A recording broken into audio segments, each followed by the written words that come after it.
Welcome back to this edition of Burgers and Fries. Once more, we have DJ, we have Pat, and we have the man that if he stood next to Lizzo, he would form the number 10. That's me, Tony. This is very recent news that happened, and I think Tony really wanted to bring this up because, of course, he is a gamer. And that is the news that E3 is no more. There is going to be no more E3 conventions for the foreseeable future. So, Tony, why did you want to bring this one up? It was something to look forward to, like every July. Even if you missed it, you could come watch it somewhere. You could watch it on YouTube, do your thoughts of like how the press conference was, and just see all the new games. And it was fun. But then things started to go downhill for E3. This is even before COVID hit, because when E3 was in its prime, this is like when they were announcing the PlayStation 3 and Xbox 360. It was like you got to see all the events that were going on. You were hyped up for the new consoles, all the new games that you couldn't wait to get. Perfect example, Metal Gear Solid 4. That was one of the best E3 moments ever. I'm sure you can agree, Anthony. I have food in my mouth, but yes. It really, really lost its edge. Like, it was just showing trailers of games and just showing like stupid skits and performances, like Usher with Just Dance. Okay, but like when COVID hit, it changed things. Like E3 was gone for a year or two. Then it would come back, but nobody was interested. No, it never came back. That's the thing, is it never came back. Now, it was canceled in 2020 because of the pandemic, obviously. All right? Yeah. Now, Tony, would you like to mention where E3 is usually held? Where is it held, actually? E3 is held in Los Angeles at the LA Convention Center. So you have to remember that, okay, so everything gets shut down in 2020, all right? But the 2021 happens, and I know lots of states were open in 2021, but you know what city was not open in 2021? LA. You know who works for the city of LA in real life? Me. So I was having to deal with all that. So 2021 happens. There were so many restrictions in place due to the pandemic, due to the masking, that they basically were making it really hard to get any big events to be organized. So 2021 happens. They're really not able to get it going because you're not going to get enough people. There's no support for it. All right. Now 2022 happens.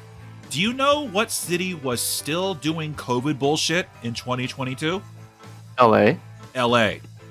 By the end of 2021, there was the vaccination thing where you had to be vaccinated to go into a lot of these locations. Like if you wanted to go see a Laker game, you have to have had the COVID jab. Oh, you want to go see the Kings game? Better bring that mask. Even in my building, you could not go inside my fucking building from November of 2021 through the end of 2022 unless you were vaccinated. All right, it was like a goddamn military checkpoint where people had to submit their paperwork to be eligible to go in our building. It was fucking stupid. I hated it. My coworkers, a lot of them loved it because it meant less people coming in the building.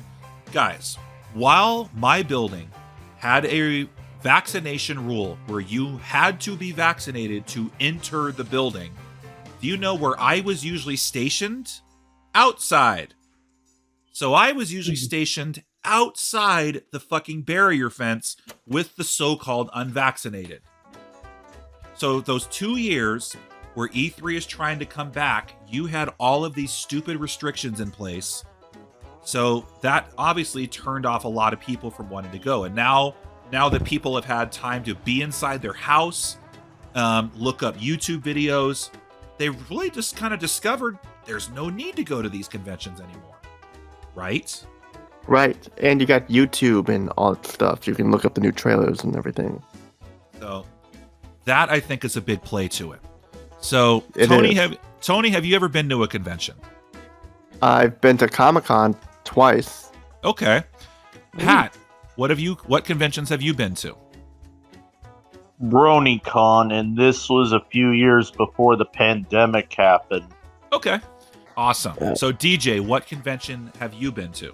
I forget the name of it, but when I was about 12 or 13, there was actually a giant Lego convention that came to Cincinnati back when I was still living there, and it was pretty intense as a 12-year-old. I loved it.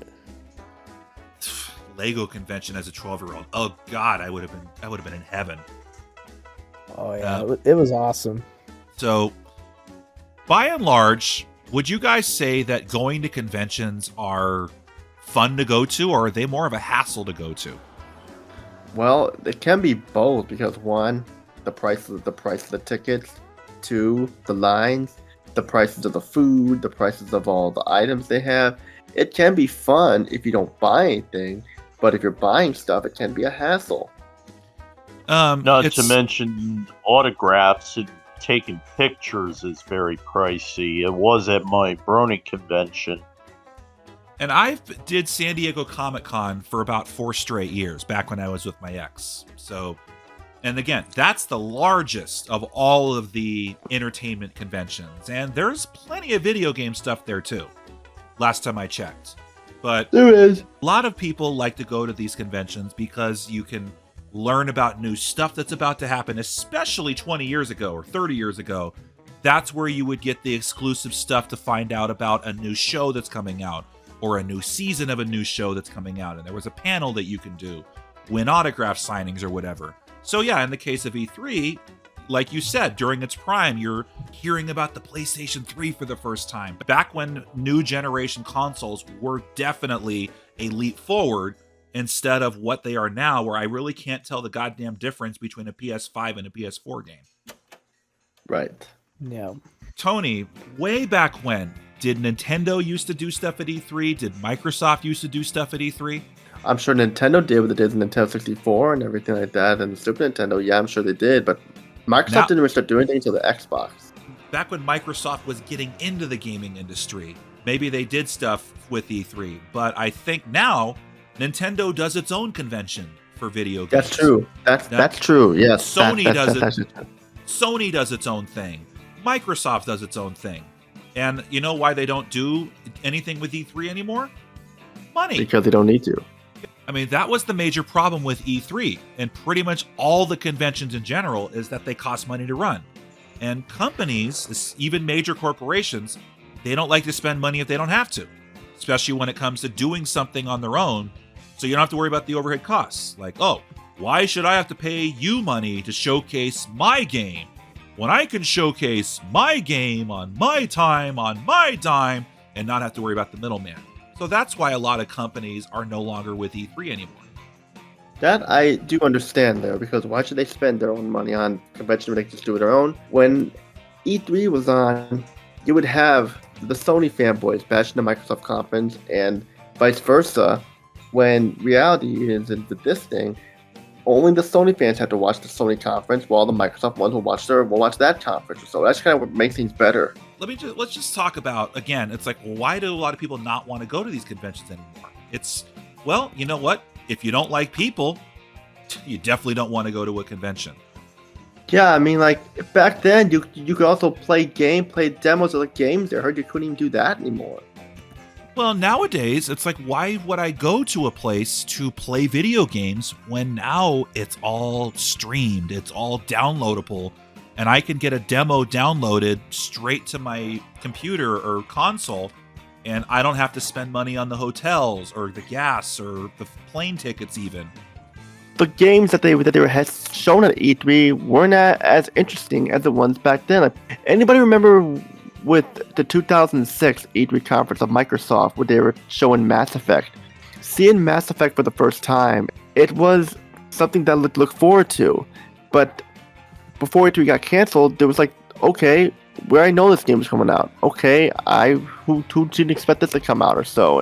And that's the major thing. It's like, if you want to see these panels, I know I'm bringing up Comic-Con. We know Comic-Con is way different than E3, but a lot of the things are still the same. Having to go through all these things, wait in all these long lines for all these panels or whatever. So, especially in Comic-Con, you would have to. Some people wait outside. They camp out for the Hall H panels, because Hall H is usually when you're going to get the new Marvel movie panel or the new Star Wars movie panel or whatever. So imagine you spent all of this time and money, you camped out to go inside Hall H to see this panel, And within seconds, everything that was said in this panel is already on the internet. And everybody that wasn't there already knows about it. Right. And so, like, you're left scratching your head. Why Like, the fuck am I at E3? Exactly. Why did I camp outside? Why did I skip a shower? It's like Black Friday shopping. You have people camping outside. Exactly. Yes, Comic-Con was something that I did with my ex, but I remember when I haven't really been doing it anymore, I don't really think I've been missing much. I mean, I want to walk on a floor and hopefully I'm going to meet a celebrity. And that's the other thing that happened this last year is when Comic-Con happened during the writer's strike and the actor's strike, because all those major studios were off strike, a lot of people said it was one of the best Comic-Cons in recent memory because it wasn't about the Hollywood bullshit anymore. Well, that's good. That's good. But back to E3, like even then when they were popular, there were some faults to it back like 2005, 2006. Like when the Xbox 360 came out and they showed the trailer of Madden 06, it looked nothing like the trailer that they showed at E3, and it was major false advertising. And when the game came out, it was a disappointment because half the features were missing. Couldn't challenge play, there's no franchise mode or any of that stuff. So it's basically like, all hyped up. And Sony did this too, so they're not innocent in this either. You're showing these pre-rendered trailers when can't they just show actual in-game footage instead of just these pre-rendered trailers are not going to be in the games? Anything else you guys want to bring up before we bring this diner to a close? I have something to say. Yes. I had to say rest in peace to E3. It was fun watching you guys while it lasted, but now that times must go on, I guess. I miss BronyCon. I would still do Comic-Con again if I had the time and the money. But truthfully, unless you can afford those big hotels that are right down the street, or unless you have an exhibitor badge or a press pass, it's a fucking hassle to do it. Not saying it isn't fun, and you definitely get to meet people and buy a lot of merchandise, but goddamn, you got to go through hell to do it. Right. I think they should make conventions less expensive. And make them less crowded. Yeah, gone are the days when you could actually go to the convention the day of and buy a ticket. Nowadays, you got to, almost like with Comic-Con, you got to go through a lottery system almost to even have a chance of getting those passes. Last time I went to Comic-Con, you had to buy them online. They weren't actual tickets. They had to scan them with like a QR thing on your phone. Right. So it's just, I don't think San Diego Comic-Con is going to shut down anytime soon. But I think the need for conventions is becoming less and less and less. Maybe there will be a need of a convention for some forms or another, but I think for the next 10 years, we're going to be seeing a scale back of how big these conventions are getting. They have to come up with new ways to get people to go. Because if they're going to continue doing the same shit that they've been doing for the last 10 years, with the internet nowadays just completely making conventions irrelevant, they have to do something new. Yep. With that said, the diner is now closed. You don't have to go home, but you can't stay here. I'm Desert Coyote 22. Thank you for listening.